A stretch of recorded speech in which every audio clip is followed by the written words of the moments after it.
بسم اللہ الرحمن الرحیم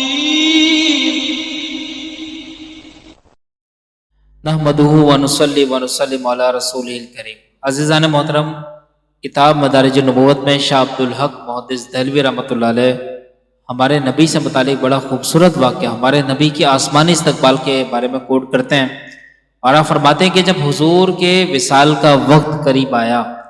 تو جبریل امین علیہ السلام حضور کی بارگاہ میں حاضر ہوئے اور عرض کرنے لگے، یا رسول اللہ،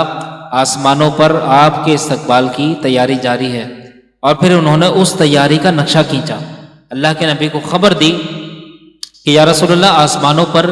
اللہ نے یہ اعلان فرما دیا کہ تمام فرشتے صف بصف کھڑے ہو کے آپ کا استقبال کریں، آپ کو ویلکم کریں۔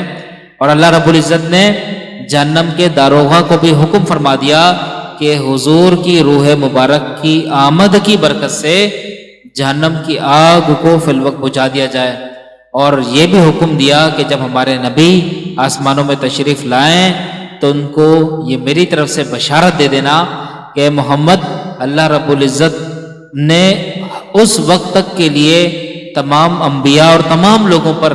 جنت کو حرام فرما دیا جب تک آپ کی امت کو جنت میں داخلے کا شرف نہ مل جائے اور جب تک آپ کی امت کی مغفرت نہ ہو جائے۔ تو عزیزان محترم، بظاہر تو یہ چھوٹی سی حکایت ہے،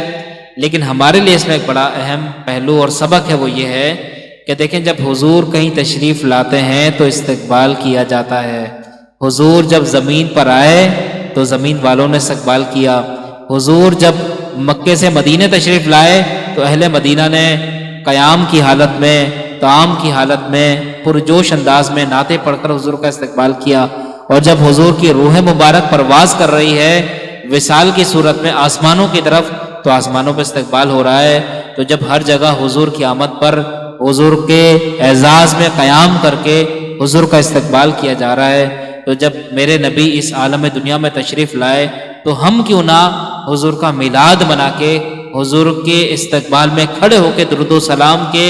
گجرے حضور کی بارگاہ میں پیش کر کے حضور کا استقبال کریں۔ تو یہ تو اللہ کی سنت ہے۔ پھر دوسری بات یہ پتہ لگی کہ ہمارے نبی کی بڑی برکت ہے، صرف حضور کی برکت سے یہ بات آسمانوں پہ مشہور کی جا رہی ہے کہ جب تک نبی کی امت کی بخشش نہیں ہوگی، ہمارے نبی کی امت کو جنت میں نہیں بھیجا جائے گا، کوئی بھی جنت میں نہیں جائے گا۔ تو اللہ تعالی ہمیں مقام مصطفیٰ کو سمجھنے والا بنائے، یہ بڑے اعزاز کی بات ہے۔